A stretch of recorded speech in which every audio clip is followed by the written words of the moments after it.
Welcome to Made in Montgomery. I'm Mirchaye Sahlu. May is Asian American and Pacific Islander Month. In this episode, we visit a few businesses in the county that are making great strides and enriching our community. In this first story, we meet a Filipino restaurant owner who tells us all about his unique boneless lechon belly. Born to a family of Filipino cooks and bakers, Javier Fernandez was bound to follow in the same footsteps. My parents migrated here in '87. My dad's a personal chef. My mom started her own bakery business out of our own basement. My sister now runs the Guyanese pastries side of it. So I've got a lot of chefs in my family, and that's kind of how I fell in love with cooking.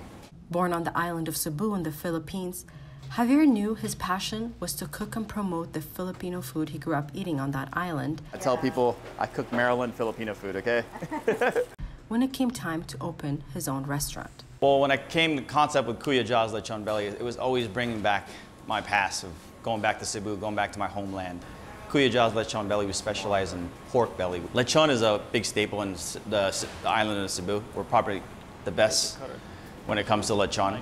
In 2009, Anthony Bourdain went to Cebu and showcased the whole Filipino cuisine, told the world where the best pork he's ever had, and that was Cebu. And it has been claimed many times that Filipino lechon, or whole roasted piggy, is the best in the world. When I saw that, it kind of brought me to tears. And growing up in the DMV, I was like, that's gotta be here. I wanted to figure out a way to bring that dish here and get everybody to experience the same experience I had growing up eating lechon in Cebu as well.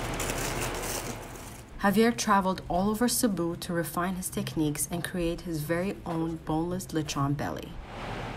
3 years ago, he opened his very own restaurant where he takes immense pleasure and care in preparing every single pork belly as if he were serving it for his family. Yeah, we definitely don't rush our pork belly lechon here. It takes over 5 to 6 hours. And the reason why we cook it for that long is just for the belly, there's so much fat content to it, so you want to render as much fat as you can. I have a lot of chefs all across the city who've been asking me, how do I get the skin crispy? Skin's the most important part of the lechon. Usually when you go to like a Filipino party or whatnot, the skin is always the first thing that people go for, and that's my favorite part. If it's not crispy, a lot of these Filipinos will tell you it's not a good lechon. It's got to have the mahogany color in the outside, and when you bite into it, it just kind of cracks like a piece of candy in your mouth. That's like candy. You're getting shots of this. Javier hasn't only created a place for people to come eat, but also a place for people to feel a part of a community. And that approach has paid off, leading Kuya Ja to be recognized as one of the best restaurants in the Washington Post, the Washingtonian, and Eater DC.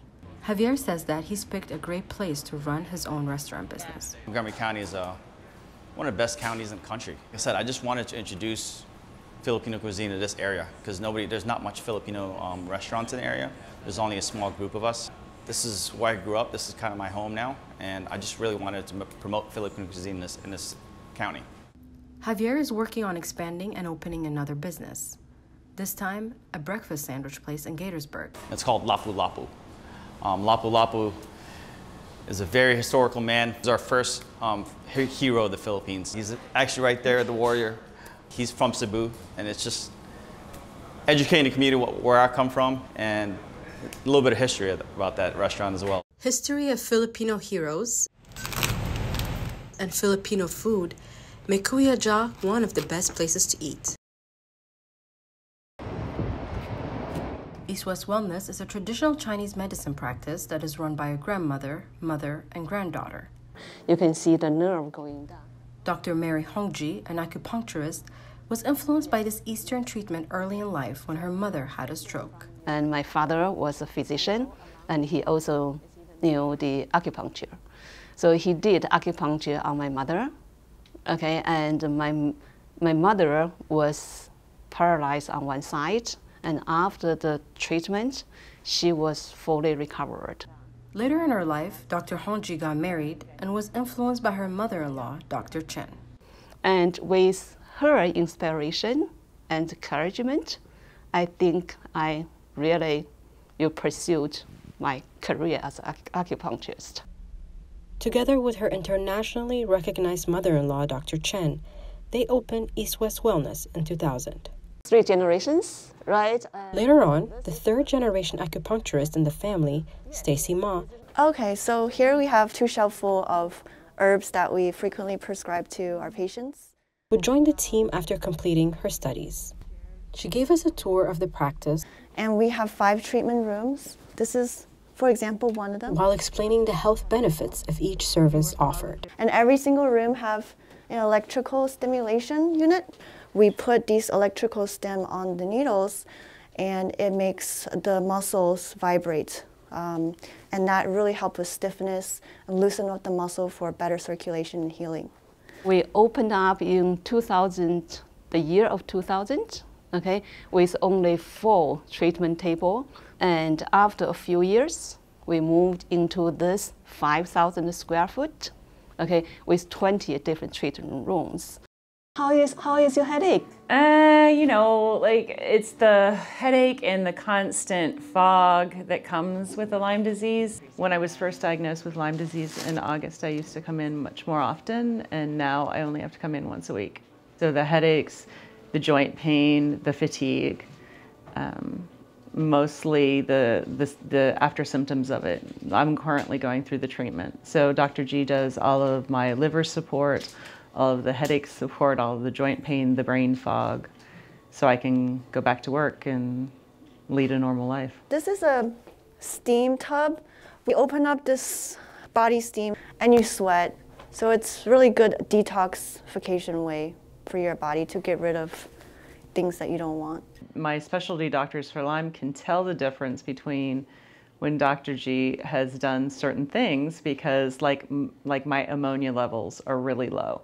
So I've sat in her infrared sauna, but I've also had detox done. And so they'll look at my blood levels and be like, do you do acupuncture? Yes, I do. Wow. The practice initially only specialized in acupuncture and then expanded to offer other services like acupressure, cupping therapy, steam, sauna, and much more. Dr. Hongji says she's glad that Chinese medicine is being more accepted by people and recognized as a medical treatment by insurance companies. I was falling through the cracks of the Western medical system, right? I was seeing this specialist and that specialist and getting referred here, there, and yonder. And coming here and working with an acupuncturist and massage therapists and specialists in the whole body has really helped to integrate those different pieces of my health. And I have seen remarkable change in only a few weeks, where it had been 18 months of seeing specialists prior to that with very little relief. Western medicine can save people's life. And Eastern medicine, the acupuncture, can really change your quality of life. We also have a heating lamp for women, for fertility issues, for period issues. And for those that may not have insurance to get the treatment, the team is working on establishing a way to make acupuncture more accessible. With Stacy Health and effort, we set up a non-profit organization so that we can help more low income who have no acupuncture benefit, so that they can have access to the natural medicine. It all started with one person that fueled inspiration and knowledge to the next generation.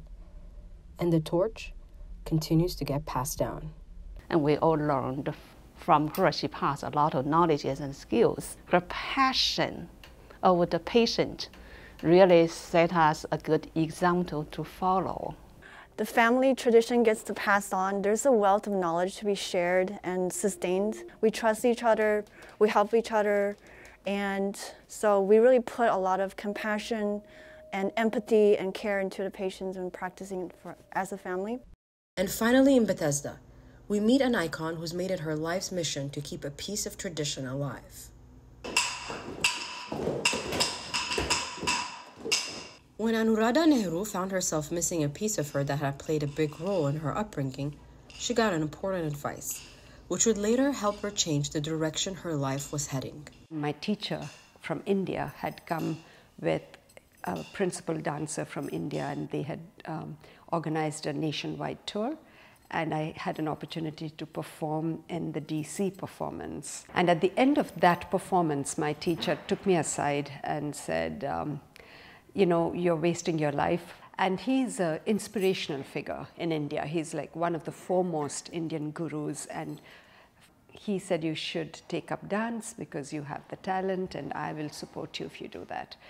For that kind of an endorsement coming from somebody like him was very inspiring to me. Armed with that inspiration, Anuradha traveled back to India to immerse herself in dance for 6 months, with the intention to come back and set up a school here in Montgomery County one day.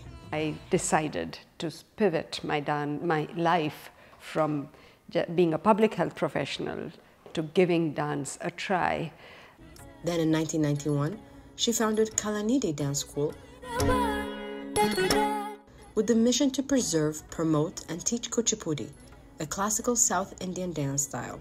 I started Kalani, and it's grown over the years. It's something that I've never regretted having done. Over the years, Kalani has grown from being a school to expanding its programming to include outreach, classes, and a dance company with a more professional dance troupe. By 2010, we had students that had gone through a full 10, 12 years of training, and they were passionate about the dance form and wanted to commit more of their time to creating new work. And that's how the company got formed. Anuradha is not only the founding director, but also serves as a teacher and choreographer.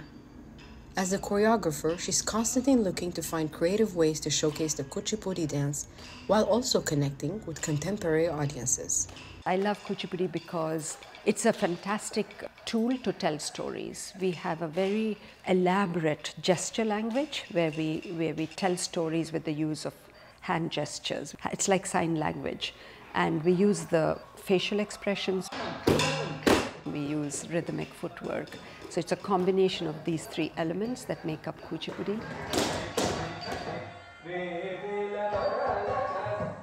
Anuradha says that most of her students are Indian Americans eager to learn about their culture, which she is happy to see. I think a lot of the Indians that move here, that come here from India, want their children to have some connection to their heritage, and that's how it begins. 5, 6, 7, 8. It's more than just dance. It's a community that they can identify with and they grow up with. And then they have this fabulous tool to express their own creative ideas with. She credits the Indian heritage that raised her for her work in passing down the dance tradition onto the next generation and give back to the community.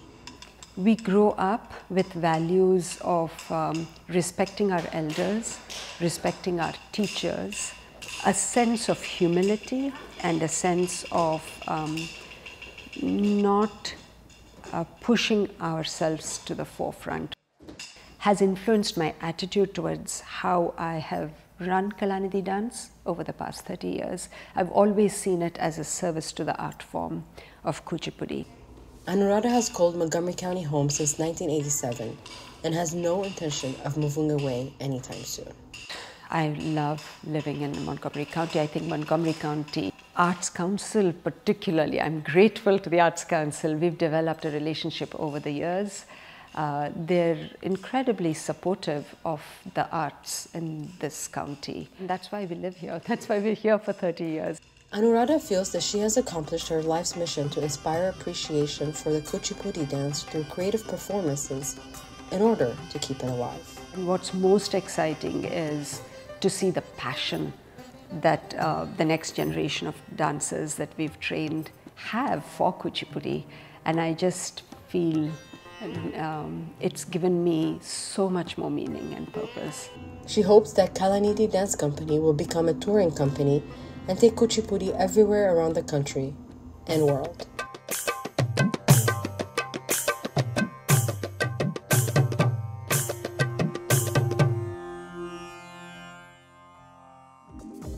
That does it for this edition of Made in Montgomery. For County Cable Montgomery, I'm Mirchaye Sahlu.